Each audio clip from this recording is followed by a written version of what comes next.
Our subject then for this evening is the American dream, and in starting out about it, I want to say that it was, I believe, Risa Stevens who had a very unusual experience while singing at the Met. During this experience, she was transported from the Metropolitan Opera in New York, to what could have been the Roman Colosseum or a Greek amphitheater. Everything faded away from before her gaze, and she was now singing in a past time, a past era. Recently, I think a gentleman by the name of Mr. Jess Stern has published a book on re-embodiment. I forget the exact title. It could be A Pair of Blue Eyes or something like that. Maybe some of you are familiar with it. At least, the book deals with what appears to be an authenticated example of re-embodiment. I believe Shakespeare said something about each one of us playing our part on the stage of life in our own time, making our exits and our entrances.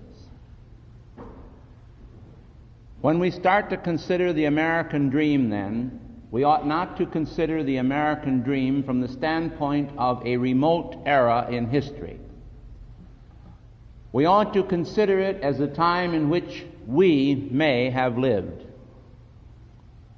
If we were not embodied here in America, defending freedom, we were perhaps in the Caucasians, or in Europe, or somewhere else upon the planet engaged in a struggle for freedom, a search for liberty, and the pursuit of happiness as we understood it.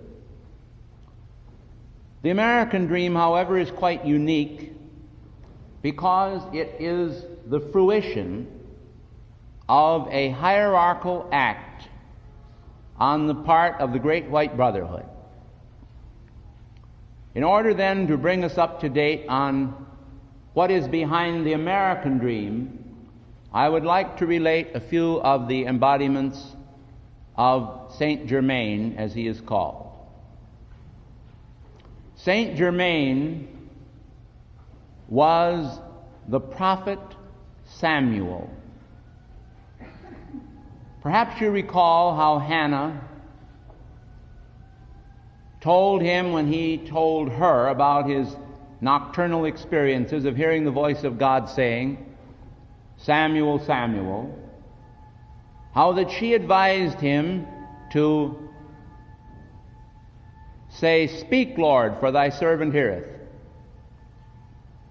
So the little boy did just that, and he established his rapport with the divine voice which spoke to him as a child.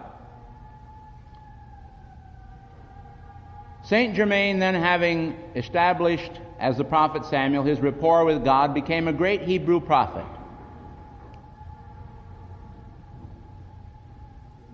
I want to relate this event to our times and to America a little later.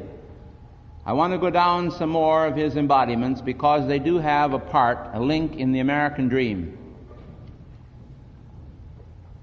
Saint Germain was also Francis Bacon. He was also Joseph, the supposed father of Jesus, the guardian and protector of Mary and Jesus during the Galilean embodiment. He was the one who taught the infant Jesus carpentry, and thus the carpenter of Nazareth sought to frame a better world 2,000 years ago. Now then, we come to a very interesting facet in the life of Saint Germain. He is embodied at the court of Spain in the time of Isabella as Christopher Columbus. In setting sail for these shores, in honor of Mary, the mother, he named his chief vessel the Santa Maria, and he emblazoned upon its sails the Maltese cross because he was also a knight of Malta. And I might add, subsequently, a knight of the Garter, which is not, although we use the symbol of a blue garter or something, it is really symbolical of the Garter, and is the Knights of the Garters, those who guard the high traditions of the Grail and of the traditions of knighthood itself.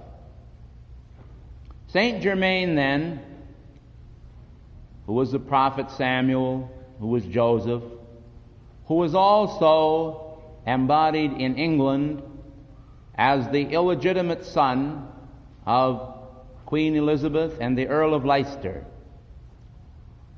became the Baron of Verulam, Viscount St. Albans, and a host of other titles. The illegitimate son, then, was highly honored. When certain scandals arose in England, he took the blame for those scandals rather than have them put upon others. This was an act of kindness on his part. He wrote the Shakespearean plays, but more important even than the plays, and they were important, Saint Germain wrote the Novum Organum, dealing with a new order of the ages that was to be established here in America. In the book of Revelation, we read a story about a woman that is fascinating. It states, "Unto the woman was given the wings of a great eagle, that she should fly into the wilderness, where a place was prepared for her for a time and a half a time. There she should bring forth her son, who would rule the nations with a rod of iron." It states then that a dragon came forth and cast out of his mouth a flood so that he could destroy the woman and her seed. We see then, as the symbol of America, the wings of a great eagle. We see this as a wilderness country, as a place that was long prepared, and we come now to recognize who is this mythological figure of Uncle Sam. Why, the prophet Samuel, of course. The prophet Samuel, who long ago foresaw the birth of a new Israel on these shores here, who saw the divine mother image bringing forth the Christ man-child, and foresaw the spread of Christian America from one shore to another, foresaw the little cities springing up all over the land until it was dotted with towns and hamlets and homes, who foresaw the growth of this nation from its original concept. Because America did not just happen. It was not the result of a ragged little band of religious individuals who were persecuted in England and then fled to America on the Mayflower. Although my ancestors did not come over on the Mayflower, you and I may have just as much pride in this nation under God and its original constitutional founding as though we were there on that boat and signed the Mayflower Compact for ourselves. The American ideal, then, has roots in the past. Roots in the past that involve many of us today. Some of us were there, along with Ed Murrow, when he put on his series of I Was There. We may well have walked at Salem. We may have watched when religious bigotry caused the mystical seekers to be burned at the stake because of bigotry and intolerance as witches. One of our late president's wives was there in New England at that time. I will not identify her for you, except to say that she was burned at the stake in New England. Some of you were there during those hard winters. We are not dealing now, then, with history that is dead history. We're dealing with living history, with living people. Many people now in America were a part of the American dream then. And those people are today because of the coal of fire that is within their heart, still interested in the American dream, because they know that it was not a case of a persecuted band of religious people coming to this country and forming a new government, a colony, and then seeking to break away from tradition and from England. They came here in hope, it is true, of finding a new way of life. And this is always something that people are looking for. They all have their dreams. We've heard a lot this year about "I have a dream." Well, there have been dreams and dreams and dreams. But the American dream today is being exposed to withering forces that seek to destroy it.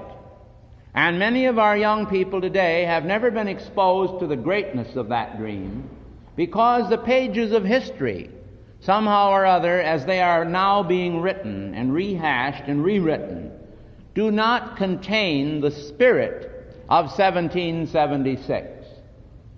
They do not contain the spirit of the original colonists. There is a death, then, in our land of patriotism. People do not stand up when the flag goes by. Their hearts do not beat to the stirring of martial music. We are now experiencing a situation where people look upon patriotism as identifiable with war. Yet we ask ourselves in all honesty, what was the founding purposes of this country? Was it not to preserve freedom?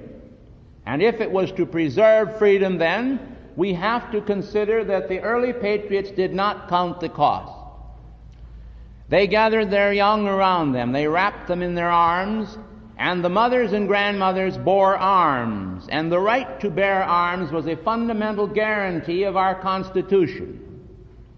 It was put in there in order to give us protection against the forces of tyranny. Now, I think that disarmament is a lovely thing. It could be very much a part of the American dream. I would love to see everyone in the world come to the pile and lay their guns, their armaments, their atomic energy and everything on a great funeral pyre that we could light up and say, let this funeral pyre light up the whole world with brotherliness and peace and harmony. But I ask myself in all honesty before God, dare I trust the communist nations of this world with the destiny of my country? I ask myself, can I believe their promises? From past experience, have they shown to us those elements of integrity that would allow us to place the hands of our children in the hands of the communist leaders and say, here are my children. Take these children. I trust them to you. You will do right by them. If we can say that in all honesty, then I think we are ready to surrender our nation. But I do not believe that we have a dearth of patriots in this land. I believe we have sleeping patriots. I believe many people are not aware because of apathy and because of fear and because of a clouding of the issues of just what is at stake. They identify America with America's greatness from a current level, from militaristic preparedness, from the standpoint of commercial greed in the marts of commerce. But they have little recognition or awareness of just what America really stands for. America is the cradle of liberty, the cradle of democracy. Freedom's child, that is America. And America is intended to preserve freedom, but not freedom and liberty with absolute license, to do what we will to our neighbor. I think it was Theodore Roosevelt who said, speak softly and carry a big stick. Somehow or other, carrying the big stick is very bad today. People are often much against the idea of war. I, too, am against war. I think war is a terrible thing. It has scored the whole world over the years. But I ask myself, what are we going to do in the current crisis in the world? Are we going to just sit back and say, well, these little boys are just Indians, they're running around here with their tomahawks and their bows and arrows, and they may put an arrow in my child or in myself at some time or other, and all of that, but I'm going to just go out and love them to death. And that's going to work. Now, I'm not a hawk and I'm not a dove, and I refuse to be identified with either side of the fence. But I do believe that people have to stand for something. I don't believe that America is against anything particularly. I don't think America's out here intending to destroy Russia. I believe that Russia could continue to conduct its business under a communist form of government for the next 1,000 years, and the United States would never do anything at all to them as long as they left us alone.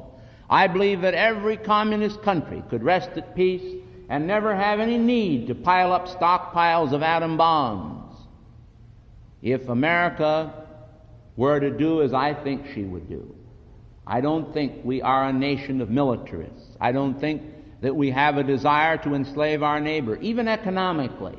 While the picture of the ugly American has been scattered abroad as a true portrayal of American business, I choose to think that this may be an example of some businessmen, but certainly not of all. And I think we still have generous-hearted people, warm-hearted people, who believe in the free enterprise system, who believe in exporting free enterprise to the world because they think it gives a better deal to the people. And I believe that the American ideal is the best ideal in the world for all countries. But then you see, if the people of Ghana elect to have a democracy, as they have done, then it is not an American system of government, it is the Ghanaian system of government. And even Russia could adopt our system of government without in any way having us control their destiny. They would still retain the perfect right over their destiny. And so while there are many fresh winds of change in the offing, and it is now a studied fact that each decade shows changes in our government and in our people, I question very seriously as to whether our young people are being taught in the colleges of our land, in our universities, the true principles of liberty and freedom. It appears to me that there has been a great infiltration into our college system and into our free society of agents that were trained in espionage and in Marxist doctrines, that they are fostering those doctrines in our land while they are flying under the protection of the American eagle.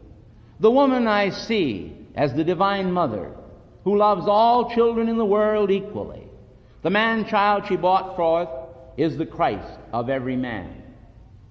The dragon is, of course, the diabolical enemy of all people on earth. The dragon that wants to drag us all down into the mud and mire of constant warfare and struggle. The flood that I see released from the dragon's mouth is propaganda and literature which is designed to subvert the people away from the principles of freedom, to destroy the divine man-child, to destroy free enterprise and cosmic law, which clearly states that everything that a man does that is good will return to him, that everything that a man does that is evil will return to him. This is the only sensible golden rule law in existence. That law of return, that what you send out into the world will come back to you, is your bond with God, that if you do well, as God himself told Abel, you're going to receive, and as he told Cain too, you're going to receive from God the good that you send out. And if you do evil, you're going to get that back. You cannot change, none of us can change those principles. And so the American dream is very much involved in the principles of America, the principles which we are supposed to live by and upon which we are supposed to stand. There are those that would like to take the money that America has, her entire economic structure, and divide it all up. And after they divided it all up, say, well, now it's going to work out all right. Everybody's got their share. One man said yes. He said, that's perfectly all right.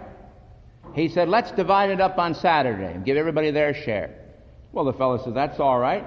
He says, by a week later, he says, it'll all be back in the same hands again anyway. So that's okay with me. Yeah, but the fellow says, let's divide it up every Saturday. And of course, that is the idea, is to take away from those who have, and that which they have worked for and which they have received. Now some people say, well, they never worked for it. They were born with a gold spoon in their mouth, and they've never had to do a tap of work all their life except write a check and practically break their hand holding up a pen to write their checks. All this is true, but you see, those who understand re-embodiment know that when people are born with a gold spoon in their mouth, it's because it comes down to them from the past. They deserve it. There's something in their karmic record that entitles them to have it. Now then, can we legislate that away from people and say we're going to give it to someone else? You can do it by law, and you can do it by force. But ultimately, it will always come back sooner or later to the ones that deserve it, because you cannot cheat the scales of cosmic justice. But this is what communism and many forms of socialism and many of these things are designed to do.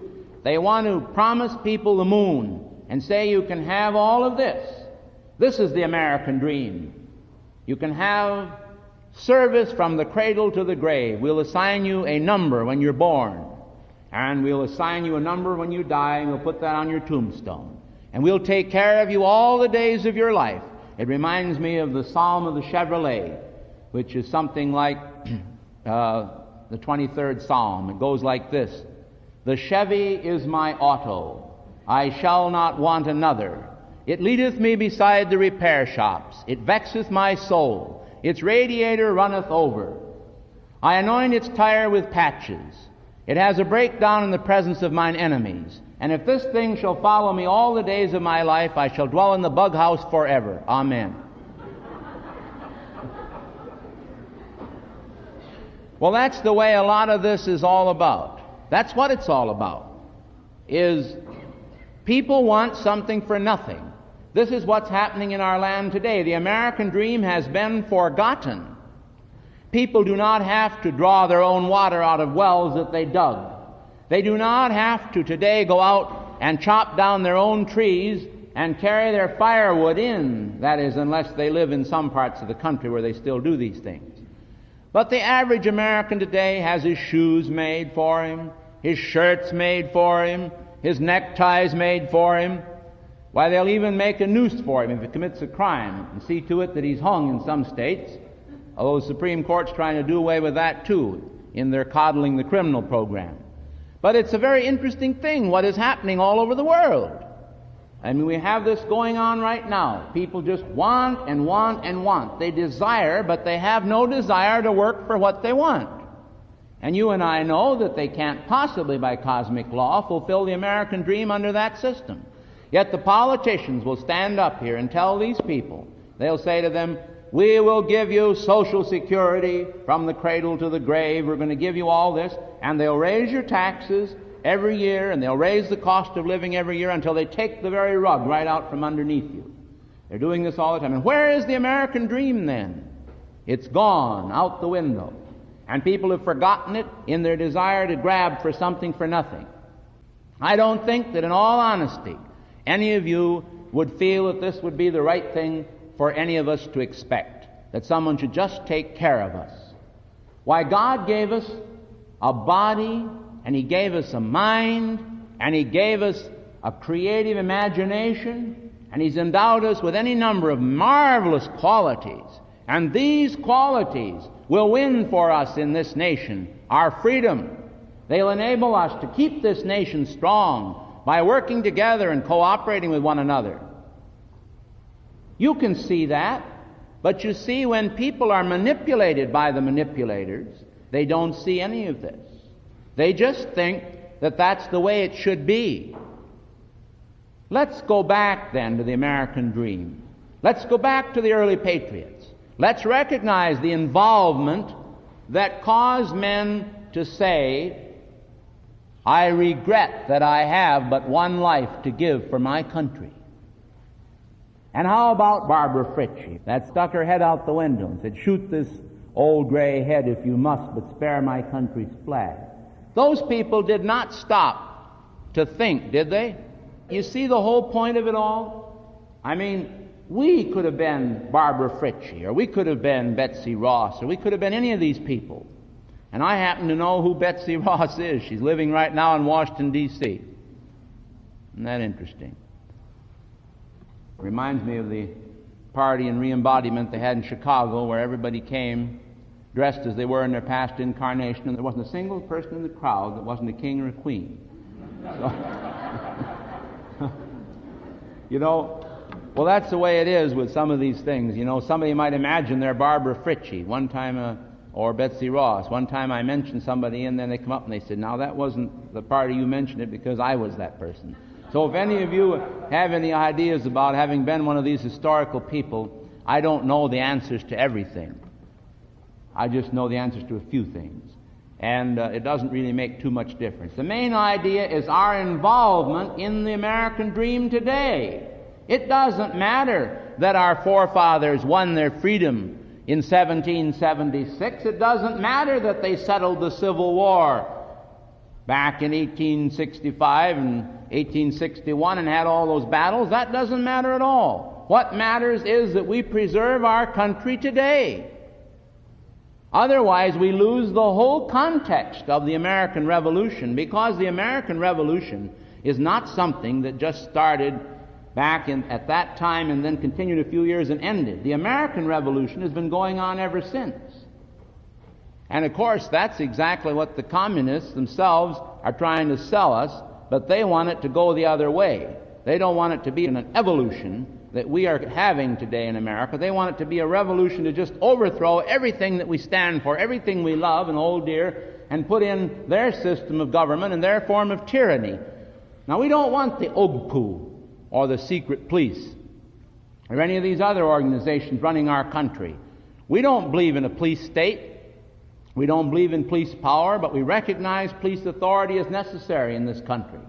And we have to have courts and judges. That's all provided for in the Constitution, to give justice to our land.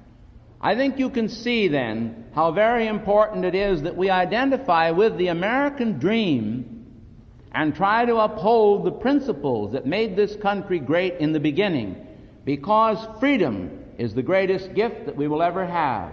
And Moria and St. Germain have both told me many times that if we lose this battle for our freedom, that many of the people are going to be very sorry, because they will come back into embodiment and find the world with the red flag and the hammer and sickle flying over the earth.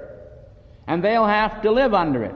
You see, some people think, well, I'm 50, I'm 60, I'm 70, I'm 80, and they say, well, I won't have only 5, 10, 15, or 20 more years, and I'll be out of it all. So I don't care what happens then. That's not the idea. If you are a true American and stand for the principles that St. Germain stood for down through the ages, that was the principle of obedience, that he obeyed the voice of God that spoke to him as the little boy Samuel, that had some sense of integrity in his blood, and recognized that he was a spiritual being.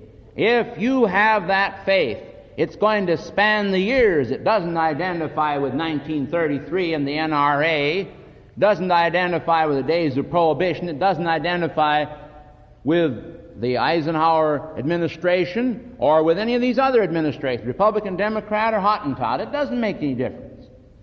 It identifies with the American dream as it spans the years and as it belongs to the divine brotherhood of God over men. Because God has been enthroned in this country. You find it on your coins. That's the basis for freedom. That's the struggle for freedom. In God we trust. Now, no one can deny that we have had a history of tyranny and infamy in our own country. We all recognize that great injustices have been done from the time that slavery was first instituted in our country. We realize that. But this generation cannot right all the wrongs that were done in all previous generations. It can only right a few of them. And we hope that it will right as many of these wrongs as possible.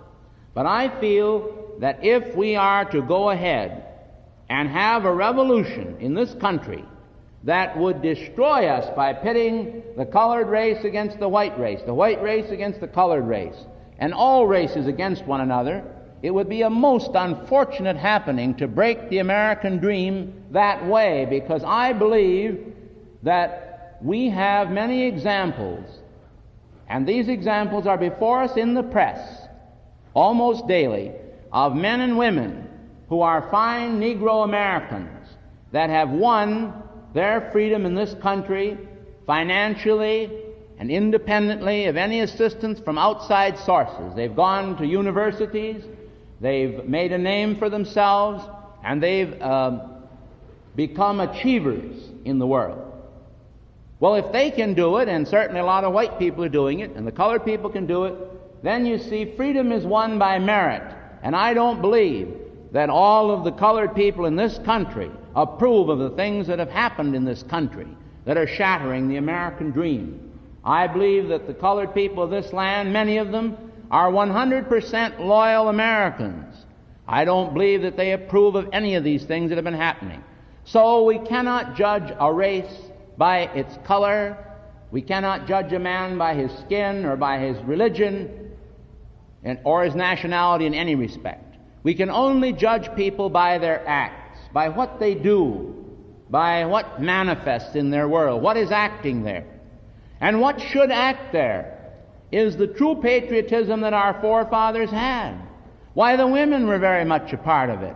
Do you think that those Quaker girls that walked along with their long skirts on, in contradistinction to our modern girls with their dresses up over their knees, do you think that those Quaker girls that probably loaded the powder for their husbands' muskets when they went to church were bad women?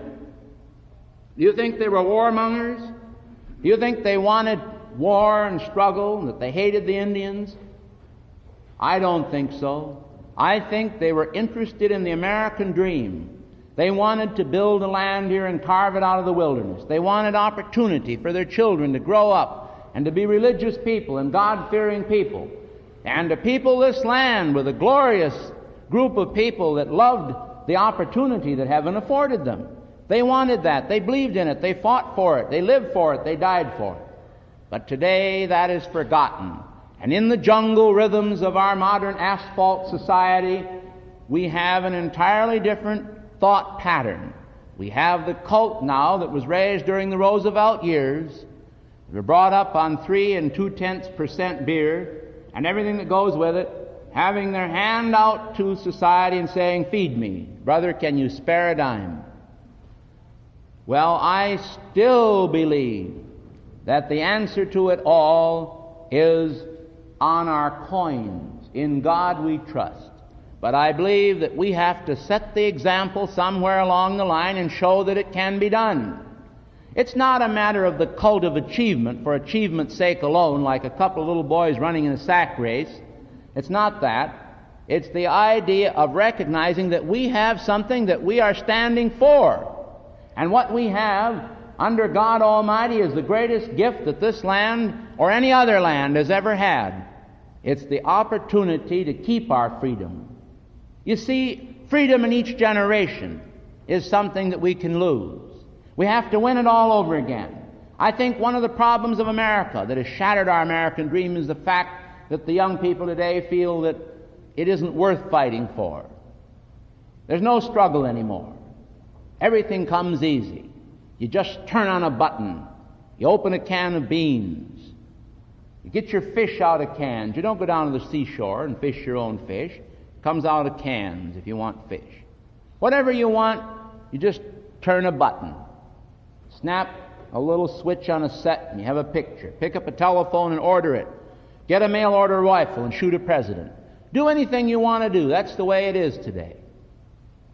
Well, you surely don't believe that's right, and I don't either. And therefore, I think we are going to have to recognize as lovers of freedom that we are going to have to do something about this. Now, I don't think you should get out on a soapbox, and I don't propose to get out on a soapbox either.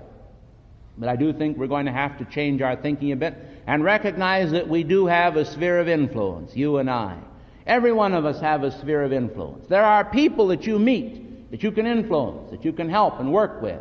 People today are not interested in politics. They're not concerned about religion. They say, don't talk about religion, don't talk about politics. Master Moria said, I say, let's talk about them. Because what does religion and politics concern? Religion and politics concerns man. Religion and politics concerns you and I. Religion and politics concerns your children and our future. And when you stop to consider that you may become your own grandpa, yes, it's true. You can be your own grandpa. When you stop to consider that, you do have a stake in this, every one of you and every human being on earth. Now, you aren't going to be able to convince the average Christian, red-blooded American that re-embodiment is correct just because you believe it, and you don't have to change his opinion on re-embodiment. But you certainly can inculcate into people that you meet the fact that the golden rule is true, that you believe that everything that people have that happens to them comes to them for some reason. Nothing happens by chance. Some people say, my goodness, I've had so much trouble in my life, life isn't worth living. Other people say, well, I've never had a bit of trouble in my life. Everything just runs smooth for me from the time I was born. And I've heard both sides of the story. My barber told me one time, he said, I've never been sick a day in my life. I said, you've never been sick a day in your life? He said, never, very proudly. Well, I said, that's a marvelous record. The next day he came down with Parkinson's disease or something similar. He never knew another well day afterward. Just like that, bang. So it goes to show you that you never know what a day can bring forth. And therefore, we have to tie ourselves to the past by recognizing that we are also a part of the future. We have to realize that the American dream is ours from the beginning to the present and in the future. And I don't care if you're embodied in Greece or Turkey or China or Japan or where you are, or in the Fiji Islands. The principles that involve the American dream are a part of the divine plan for man. It's embodied in the very statement, I am race, America. America, A-M-E-R-I-C-A. And if you take that word apart, it reads, I am race. And it means, of course, the race of people that identify with their own God presence. And that's the plan for the whole earth. God doesn't exclude anybody. It was Edwin Markham in his poem, The Hoe, where he said he drew a circle and shut me out. I drew a circle and took him in, or something to that effect. Maybe I've got it reversed, but it doesn't make any difference. You can use it either way. Because the idea is you can't shut God out of your life. You may want to shut him out because you don't have enough faith yet to believe in him.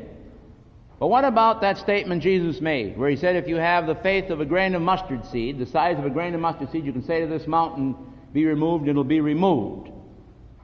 Some people don't believe that. I had some people doubt the power of precipitation in the alchemy books.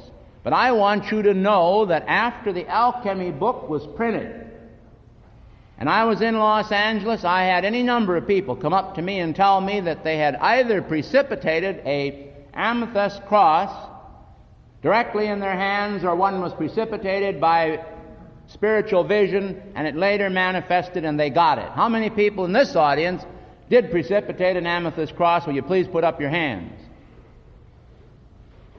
There's one. Is there any other person? Well, several people came up to me in Los Angeles and told me about it. At least we got one in this audience. And I've heard of other cases. Well, it doesn't make any difference whether they did or whether they didn't, because a lot of our people that have read the alchemy course have been able to attract to themselves, through the power of vision, some things in their world that they've wanted for a long time and they were then able to develop and get. How many people have had successful results in precipitating anything? Put up your hands. Well, there's 1, 2, 3, 4, 5, 6, 7, 8, 9, 10, 11, 12, 13, 14 people in here that have had results in precipitating. And that's too goodly a number to have happened by chance, isn't it? And I do say this to anyone that has tried to precipitate and has failed. that nothing is ever lost as far as energy goes. And if you have used your energy constructively to try to envision good things for yourself and others, you have started a foundation work, and ultimately, sometime, someplace, somewhere, it will manifest if you keep on about your Father's business. I believe that, and I know that to be true. Of course, a lot of us look through very small apertures upon the world. We see a little slit of so many years, and we say that is life. Life is not just looking through horse blinders. Life is taking off the blinders and seeing the whole time stream and recognizing how that the law of cause and effect works. And the law of cause and effect works as far as America is concerned. I think what has happened today, then, is that this country is being stripped by spoilers of her great opportunities. I do not believe that many of these changes that we are experiencing are good and valid changes. I think they are most unfortunate for all of us. And I think that if we aren't careful, we are going to see everything lost and go down the drain. Now, I don't believe that is going to happen, but I believe it could happen. And I don't think we have any time to spare at all. I believe that the American dream has got to be preserved by men of the nature of Paul Revere, by men of the nature of Samuel Adams, and by men like Tom Paine. People who understand the meaning of sacrifice. General Marquis de Lafayette, who came over to help this nation in his youth. All of those men, and many that I have not named, and many unnamed patriots and heroes, live today on this planet in other bodies, some in other lands and some here. People who identified with the American Revolution. So the American ideal is a great ideal. It isn't just our dream. It's a dream that God has for the world of the equality and brotherhood of man, whereby people get what they deserve and work for it. I trust that you will see from what I have given you this evening a little bit more of the meaning of freedom. I trust that you will identify with it a little bit more. I think that because people do not believe in re-embodiment, they lose an awful lot. Because they don't see their involvement personally. They seem to think that they inherited something a few years ago. They were born in this land. They could have been born in Germany under the Kaiser or under Hitler. They could have been anywhere. They happen to be here.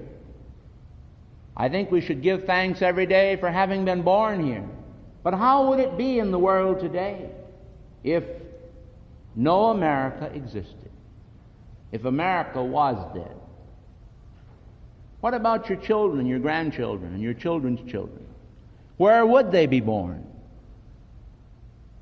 In some stark place in the world where they never had a chance to breathe the name of God, where the holy name of mother meant nothing, but a mother was nothing more than an incubator for a batch of baby chicks that society could seize and put out into communes? Is that the way of God?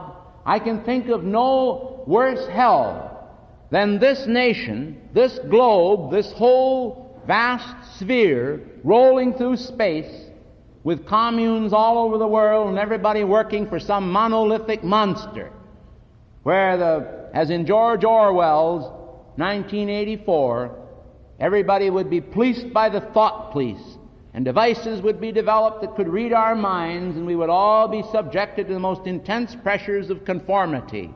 What a terrible and frightful nightmare that would be. And yet, in its place, we have under God the opportunity of keeping this nation great, of making it strong, of rallying to the cause of freedom, and understanding what God has given to us in this nation, that is the cradle of liberty, not only for our people, but for all freedom-loving people upon this earth. God bless you and thank you.